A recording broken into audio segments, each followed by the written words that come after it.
नमस्कार, स्वागत है आप सभी का हमारे खास कार्यक्रम मसला में और मैं हूं आपके साथ मुस्कान। प्रधानमंत्री नरेंद्र मोदी द्वारा शुरू की गई विकसित भारत संकल्प यात्रा से हरियाणा भी अछूता नहीं है। हरियाणा में खुद सीएम, मंत्री, विधायक, तमाम कार्यकर्ता जोर शोर से इस यात्रा को सफल बनाने में लगे हैं। खास बात यह है कि 2024 की तैयारी के लिए हरियाणा की गठबंधन सरकार एकजुट होकर प्रदेश में यात्राएं कर रही है। इस यात्रा के माध्यम से प्रदेश सरकार की तमाम सरकारी योजनाओं को जन जन तक पहुंचाया जा रहा है। इसी कड़ी में हरियाणा के विकास और पंचायत मंत्री देवेंद्र सिंह बबली ने गांव घासेड़ा में विकसित भारत संकल्प यात्रा में उपस्थित लोगों को संबोधित किया। इस मौके पर पंचायत मंत्री देवेंद्र सिंह बबली ने विभिन्न विभागों द्वारा लगाई गई स्टॉलों का भी अवलोकन किया और उपस्थित लोगों को संविधान के पालक करने की शपथ भी दिलाई। वहीं विभिन्न योजनाओं से जुड़े लाभार्थियों को प्रमाण पत्र भी वितरित किए गए। दूसरी ओर विपक्ष बीजेपी की इस यात्रा पर लगातार निशाना साध रहा है। पूर्व सीएम भूपेंद्र सिंह हुड्डा ने भी बीजेपी की इस यात्रा पर तंज कसा और कई गंभीर सवाल उठाए हैं। उधर कांग्रेस भी 2024 के चुनाव के लिए प्रदेश में पहले ही हाथ से हाथ जोड़ो अभियान चला चुकी है। अब देखना अहम यह होगा कि प्रदेश में जारी यात्राओं का दौर किस पार्टी के लिए कारगर साबित होता है।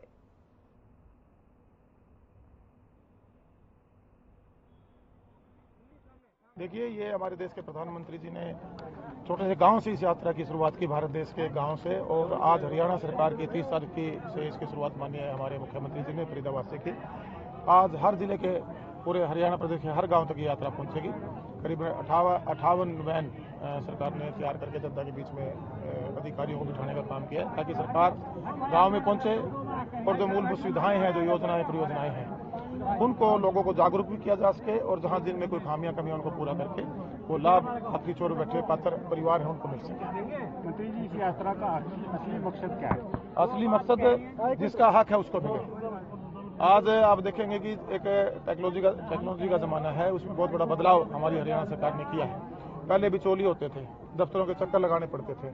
अब जो पात्र परिवार हैं, जो एलिजिबल परिवार हैं, ऑनलाइन सिस्टम से, चाहे परिवार पहचान पत्र के माध्यम से आए, इनकम कम है उसको बीपीएल कार्ड की बात है, बुढ़ापा पेंशन की बात है, चिरायु आयुष्मान कार्ड बनाने की बात है, 5 लाख तक का उसको इलाज फ्री मिलता है, वो घर बैठे उस पात्र को मिले। सिर्फ ऑनलाइन आपने अपने आप रजिस्टर्ड करना है।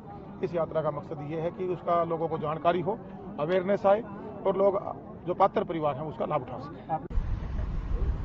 सरकार ये बताए कि कौशल रोजगार के तहत कर्मचारी भर्ती किए गए, क्या इनमें स्थान पर पक्की भर्ती भी की जाएगी? इनके स्थान पे अगर पक्की भर्ती की जाएगी तो इन कर्मचारियों के लिए सरकार ने क्या प्रावधान?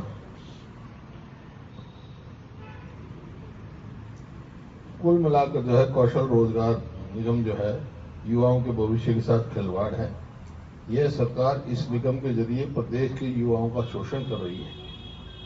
यह निगम भ्रष्टाचार का अड्डा बन चुका है। आपने देखा वहां के आईएएस अफसर भी पकड़े गए उसी, जिसकी सरकार स्वयं ठेकेदार बनी। खुद ठेकेदार कॉन्ट्रेक्चुअल सिस्टम खत्म करने के बहाने पे खुद सरकार ठेकेदार का काम करने लगी। इसमें संवैधानिक कॉन्स्टिट्यूशनल जो रूल है के अनुसार ना धरातल पर आरक्षण का प्रावधान है, ना ही मेरिट है, ना तो मेरिट है, इसमें कोई ट्रांसपेरेंसी नहीं है, ना कोई मतलब कॉन्स्टिट्यूशनल जो रिजर्वेशन वो है वो उसका वो कोई है, योग्यता का कुछ नहीं है, पारदर्शिता ही नहीं है। यहाँ पर जो मिनिस्टर बैठे हैं या कोई बैठे हैं सरकार में, उनके कहने से सिलेक्शन हो रही है। तो आपको बता दें कि लगातार प्रदेश में यात्राओं का दौर जारी है, चाहे बीजेपी की बात करें या कांग्रेस की बात करें। कांग्रेस पहले ही यात्रा कर चुकी है और हाथ से हाथ जोड़ो अभियान चलाकर 24 के लिए अपने जो कुंडबा है उसको बढ़ाने की कोशिश कर चुकी है और लगातार कई नियुक्तियां भी इस दौरान की गई थी। दूसरी ओर अगर बीजेपी की बात करें तो बीजेपी इस समय प्रदेश में यात्रा चला रही है, जिसे संकल्प यात्रा का नाम दिया गया है। और ये जो यात्रा है ये प्रदेश में इसलिए चलाई जा रही है ताकि प्रदेश की तमाम जो योजनाएं हैं, सरकार की जो तमाम योजनाएं हैं, उनको आमजन तक पहुंचाया जा सके और अंत्योदय का विकास इसका लक्ष्य बताया जा रहा है, जो मनोहर सरकार ये यात्रा चला रही है। प्रदेश के तमाम मंत्री, कार्यकर्ता, विधायक और सांसद, तमाम जो लोग हैं, चाहे खुद मुख्यमंत्री हो, वो इस यात्रा में हिस्सा बन रहे थे और लोगों तक तमाम योजनाओं का लाभ उनको दे रहे थे और इस दौरान उनको प्रमाण पत्रों का भी वितरण किया जा रहा है। इसी बीच आपको बता दें कि जिस तरीके से लगातार ये संकल्प यात्रा बीजेपी कर रही है और प्रदेश सरकार कर रही है, उससे साफ जाहिर है कि 24 के चुनावों को लेकर जनादेश जो है उसको इस यात्रा के जरिए साधने की कोशिश की जा रही है। जितने भी कार्य मनोहर सरकार में मुख्यमंत्री मनोहर लाल और उनकी सरकार द्वारा किए गए हैं, उन तमाम कार्यों को अब आमजन तक पहुंचाने का ये समय बीजेपी तलाश रही है और इस समय में यात्राओं का दौर इसलिए भी जारी है क्योंकि 24 अब ज्यादा दूर नहीं है। चुनावों की बात करें तो चुनावों को सीधे तौर पर इससे जोड़कर देखा जा रहा है क्योंकि चुनावों को ही साधने के लिए खुद मुख्यमंत्री इस यात्रा का हिस्सा बन रहे थे और बार बार ये कह रहे थे कि आप चाहे चुनाव अभी करवा लीजिए, बीजेपी पूरे तरीके से तैयार है। इन्हीं यात्राओं का ये एक तरीके से फलसफा कह सकते हैं कि बीजेपी पूरे तरीके से आश्वस्त नजर आ रही है। दूसरी ओर कांग्रेस की बात करें तो कांग्रेस लगातार विवाद इस पर उठा रही है और कई तरीके के सवाल उठाए जा रहे हैं। खुद भूपेंद्र सिंह हुड्डा ने आज प्रेस कॉन्फ्रेंस की और एक बार फिर से इस यात्रा पर सवाल उठाए हैं और यात्रा पर सवाल लगातार विपक्ष उठा रहा है। यह यात्रा विपक्ष के उन सवालों का भी जवाब है जिसमें यह कहा जा रहा था कि गठबंधन सरकार में सब कुछ ठीक नहीं चल रहा है, लेकिन ये जो सरकार इस समय यात्रा चला रही है इसमें चाहे गठबंधन का कोई भी नेता हो, कोई भी मंत्री हो, तमाम नेता मंत्री एकजुट होकर इस यात्रा को सफल बनाने की कोशिश कर रहे हैं। आज ही का अगर जिक्र करें तो पंचायत मंत्री देवेंद्र सिंह बबली जो कि नेता बीजेपी से है, माफ कीजिएगा, जो कि नेता जेजेपी से हैं, वो इस यात्रा में पहुंचे और यात्रा के दौरान तमाम स्टॉलों का अवलोकन किया, आमजन को प्रमाण पत्रों का वितरण किया और खासकर जितनी भी योजनाएं हैं सरकार की उसको आमजन तक पहुंचाया है। यही वो तमाम विपक्ष के सवालों का जवाब बीजेपी इसी यात्रा के जरिए दे रही है। हालांकि जिस तरीके से गठबंधन सरकार पर सवाल उठाए जा रहे थे उनका तो ये तमाम तरीके से जवाब है, लेकिन अब ये देखना होगा कि ये जो यात्राएं हैं वो प्रदेश की सरकार को किस तरीके से सफल बनाती हैं और किसके लिए ये यात्राएं या फिर ये जो अभियान लगातार पार्टियों द्वारा चलाए जा रहे हैं वो कारगर साबित होते हैं।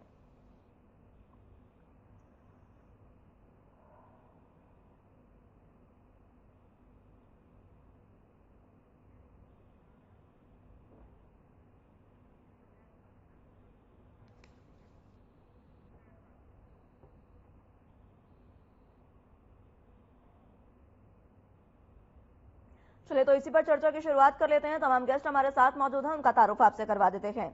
सत्यव्रत शास्त्री जी प्रवक्ता बीजेपी से हमारे साथ मौजूद हैं, केवल ढींगरा जी प्रवक्ता कांग्रेस से और कृष्ण कुटेल जी प्रवक्ता इनेलो से हमारे साथ मौजूद हैं। आप सभी का बहुत स्वागत है हमारे खास कार्यक्रम में। सबसे पहले शुरुआत शास्त्री जी आप ही से करना चाहूंगी क्योंकि जिस तरीके से ये संकल्प यात्रा चलाई जा रही है, प्रदेश सरकार की तमाम जो योजनाएं हैं, तमाम जो कार्य किए गए हैं सरकार द्वारा, उनको आमजन तक पहुंचाया जा रहा है। 24 के नजरिए से इसको देखा जा रहा है, लेकिन विपक्ष इस पर निशाने साध रहा है बार बार और ये पूछ रहा है कि आखिर सरकार ने ऐसा किया ही क्या है जो आप आमजन तक पहुंचा रहे हैं। उसका जवाब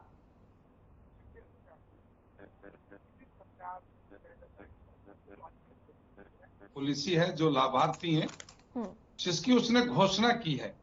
सरकार ने जिसका बजट आवंटित किया है, देश के नागरिक के पास वो चीजें पहुंचनी चाहिए, सरकार का दायित्व है। और इसीलिए विकसित संकल्प भारत यात्रा का ये आगाज किया है केंद्र की ओर से सभी राज्यों के अंदर कि केंद्र की और राज्यों के सरकारी योजना बनी उसके घर तक, द्वार तक वो पहुंचनी चाहिए। ऑनलाइन सिस्टम होने के बावजूद भी यह महसूस किया गया कि अभी कुछ ऐसे लोग हैं जो इस सिस्टम तक नहीं पहुंच पाते, तो उनके गांव का ये संकल्प यात्रा बनाई। ये सब पार्टी का नहीं, सरकार का दायित्व है और सरकार अपने दायित्व की पूर्ति के लिए काम कर रही है। इसके नाते जो पार्टी के मंत्री, विधायक या जो सरकार के हिस्सा हैं रहे हैं, उनके लिए कहा कि वो आप सरकार की जो डिलीवरी है वो सुनिश्चित हो और सरकार का जो दायित्व है वो आम व्यक्ति को ये महसूस हो कि सरकार मेरी है और मेरी है, इसलिए मुझे जो लाभ है मेरे नाम का है वो मुझे मिल रहा है।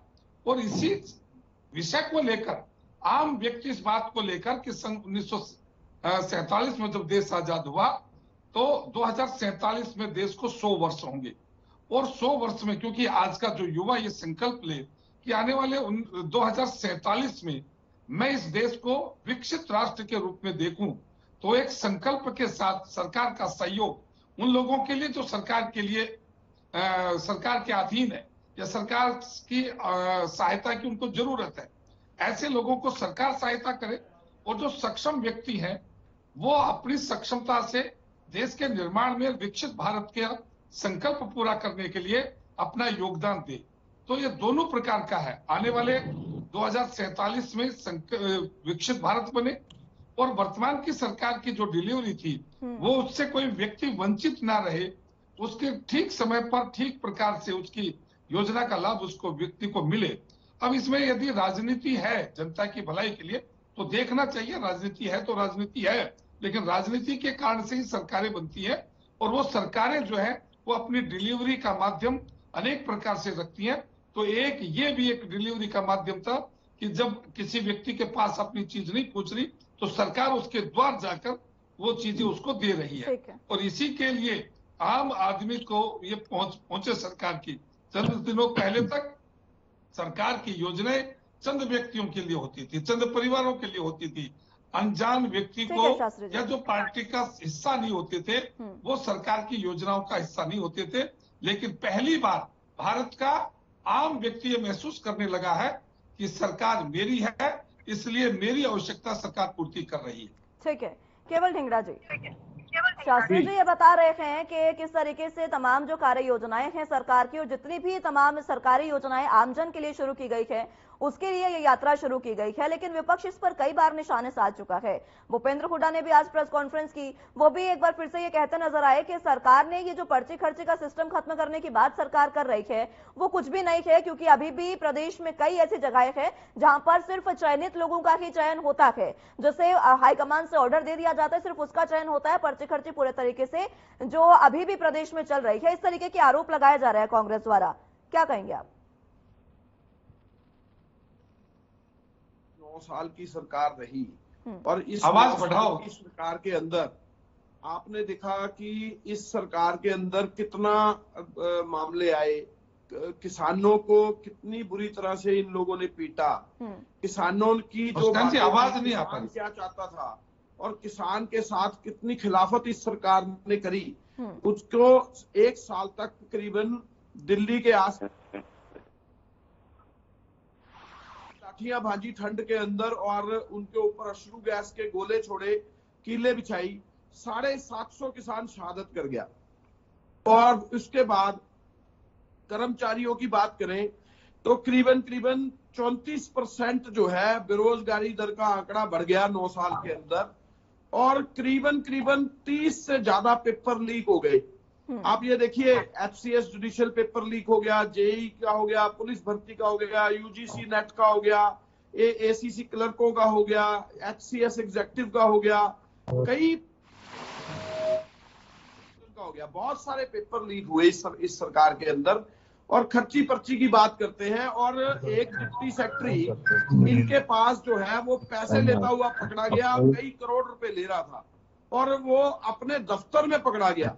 और ये खर्ची पर्ची की बात करते हैं, अटैचियां ले रहे हैं, अटैचियां जा रही हैं और वो भी अफसर ले रहे हैं, डिप्टी सेक्रेटरी, और ये कहते हैं कि हम खर्ची पर्ची की बात करते हैं। इतना बड़ा घोटाले की आवाज थोड़ी बढ़ाओ 9 साल के अंदर।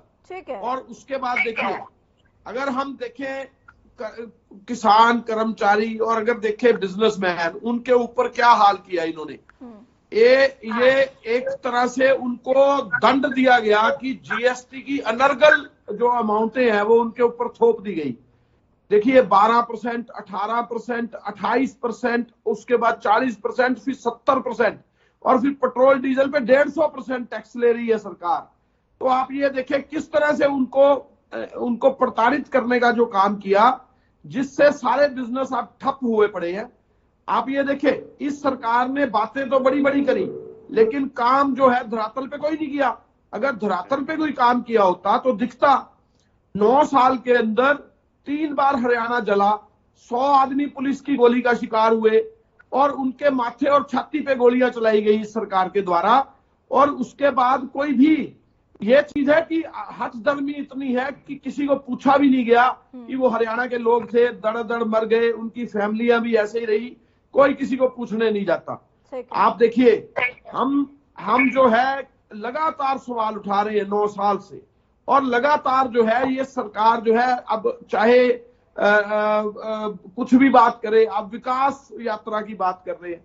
अरे आप विकास यात्रा कौन से, आपको तो माफी यात्रा कर रहे हो। ये आप लोगों से माफी मांगोगे कि भाई हमने 9 साल में इतना जुल्म किया हरियाणा की पब्लिक पे, अब हम माफी मांग के अपना गुजारा करेंगे। ये विकास यात्रा नहीं है, ये माफी यात्रा है। ठीक है, चलिए कुटेल जी आपके पास आना चाहूंगी। देखिए जिस तरीके से प्रदेश सरकार यात्रा कर रही है, इस पर केवल ढींगड़ा साहब का तो साफ तौर पर कहना है कि कोई कार्य नहीं किया है। पिछले 9 साल जिस तरीके से सरकार के रहे हैं वो पूरे तरीके से बेकार रहे हैं, ये उनका कहना है। नाकारा सरकार जिस तरीके से वो करा रहे हैं, आपका इस पर क्या कहना है पिछले 9 साल पर, और आगे के लिए फिर क्या तैयारी इनेलो की?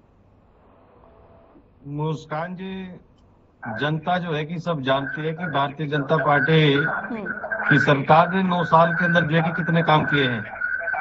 आज प्रत्येक सड़कों के ऊपर, चाहे वो आंगनबाड़ी वर्कर हो, चाहे वो युवा हो, छात्र, डॉक्टर हो, चाहे कर्मचारी हो, लेकिन आज जो है कि भारतीय जनता पार्टी के द्वारा जो काम किए गए हैं उससे जो है कि आम जन और जो है कि प्रत्येक व्यक्ति जो है कि वो दुखी है। और आज भारतीय जनता पार्टी को जो है कि 9 साल के जो इनके कारनामे हैं आज जनता के सामने है, क्योंकि पिछले दिनों जो इंडियन नेशनल लोकदल की ओर से जो पदयात्रा को जो शुरू किया गया और चौधरी अवैध सिंह चौटाला जी जो है कि जनता से जब रूबरू हुए हैं और इनकी पोल जो है कि वो खुली है और तब जाकर के जो है कि इन्होंने जन संवाद और फिर अब संकल्प यात्रा जो है कि इन लोगों ने स्टार्ट की है। और संकल्प यात्रा का मतलब होता है कि संकल्प लेना, तो ये किस बात का संकल्प ले रहे हैं और सरकारी तंत्र का जो है कि ये लोग दुरुपयोग कर रहे हैं और सरकारी तंत्र के द्वारा जो है कि अपनी पार्टी का जो है कि 2024 के चुनाव को देखते हुए जो है कि उसके प्रचार और प्रसार के अंदर जो है कि इन्होंने लगाने का काम किया है। और जो स्कीमें इन्होंने स्टार्ट की है, चाहे वो स्कीम जो है कि इनकी बीपीएल परिवार की है, चाहे वो परिवार पहचान पत्र की है, चाहे किसी भी प्रकार की कोई भी स्कीम है, पोर्टल स्कीम किसानों के लिए जो इन्होंने स्टार्ट की है, सब की सब इनकी जो है कि वो बकवास है। और जब जो है कि उनका इस्तेमाल किया जाता है तो इनकी जो साइट है वो बंद रहती है और आम व्यक्तियों के लिए जो है कि वो खुलती नहीं है। और जब इनका कोई पदाधिकारी आरएसएस का कार्यकर्ता जो है कि उस साइट के ऊपर जाता है तो वो काम करना शुरू कर देती है। तो इन्होंने जो है कि जनता को बेवकूफ बनाने का काम किया है और जनता इनको जो है कि 2024 के अंदर जो है कि वो माफ नहीं करेगी। लेकिन आज जो है कि हरियाणा प्रदेश के अंदर जो है कि जनता चौधरी देवीलाल जी ने जो नीतियां जो शुरू की थी आज उनको याद करती है और चौधरी ओम प्रकाश चौटाला जी को याद करती है, क्योंकि चौधरी ओम प्रकाश चौटाला जी ने जो है कि सरकार आपके द्वार कार्यक्रम चला करके जो है गांव को मजबूत करने का काम किया है। लेकिन भारतीय जनता पार्टी की सरकार ने जो अभी हमारी जो लोकल सरकार, जो लोकल गवर्नमेंट, जो गांव की जो गवर्नमेंट जो बनी है, जो पंचायत जो चुनाव पिछले दिनों हुए हैं, तो लेकिन पंचायतों के ऊपर जो है इस भारतीय जनता पार्टी की सरकार ने जो है कि अंकुश लगाने का काम किया है। उनको जो है आजादी से जो है कि काम करने से जो है कि इन्होंने मना किया है और उनके ऊपर लाठियां भागने का काम जो है कि इस भारतीय जनता पार्टी की सरकार ने किया है। और आप देख रहे हैं कि कितनी बार जो है कि हरियाणा प्रदेश के अंदर जो है कि पेपर लीक मामला हुआ और इनके जो है कि एचपीएससी का जो ऑफिस है और उनके द्वारा जो है कि अटैची, बड़ी बड़ी अटैचियां जो है कि वो पकड़ी जाती हैं और इनके ठीक है कुटेल साहब, समय भी कम रह गया। ठीक है, मैं एक बार फिर से लौटूंगी आपके पास। शास्त्री जी, इनेलो की बात करें तो वो कह रहे हैं कि कुछ भी नहीं किया है अपने कार्यकाल में मनोहर सरकार ने और बीजेपी ने, और आपको ये यात्रा चलानी नहीं चाहिए। दूसरी तरफ कांग्रेस कह रही है कि इस यात्रा की बजाय आपको माफी मांगो यात्रा चलानी चाहिए प्रदेश में। क्या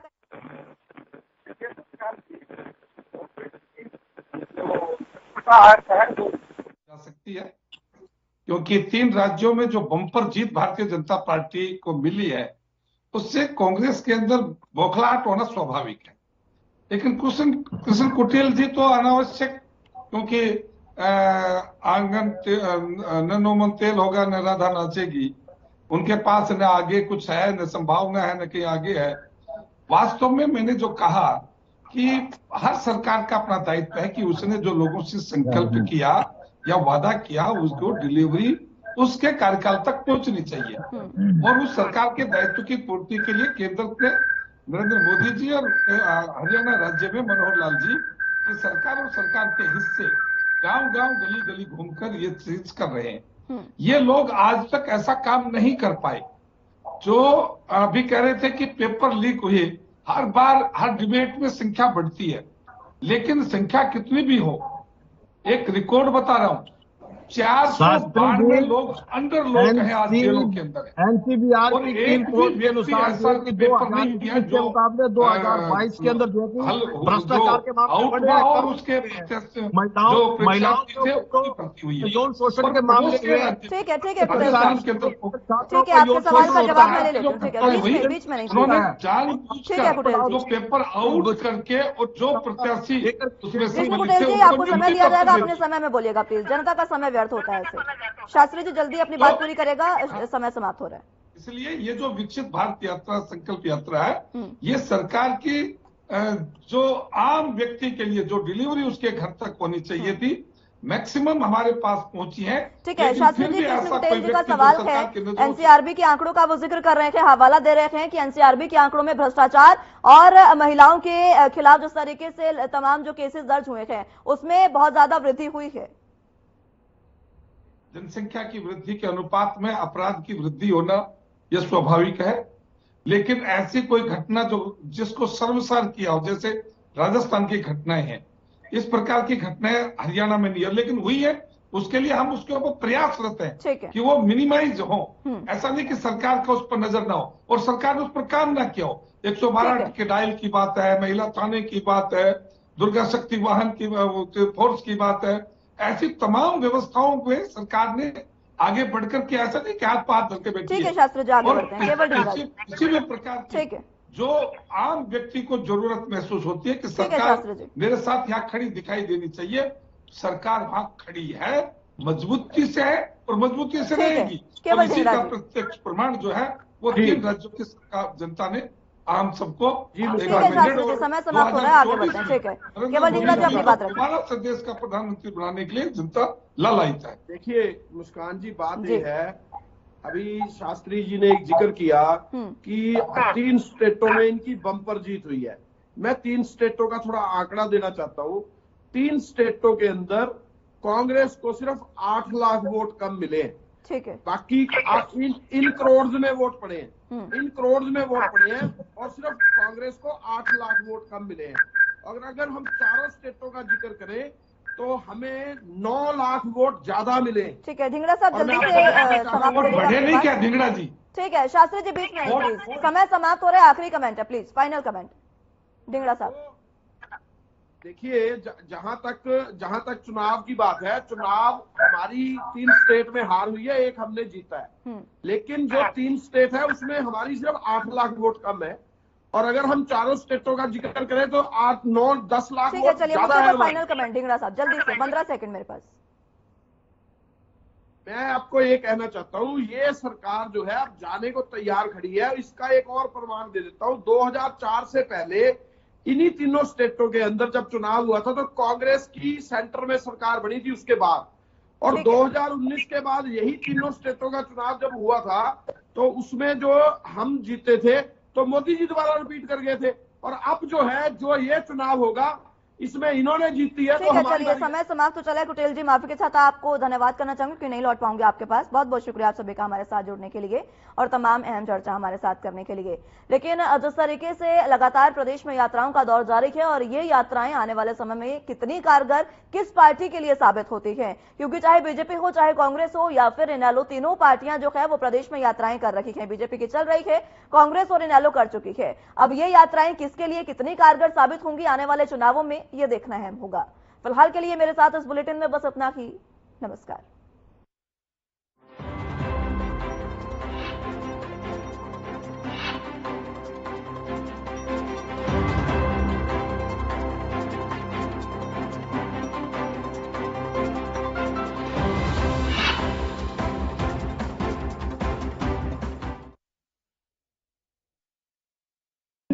Hey mom, hey, look, I can download a song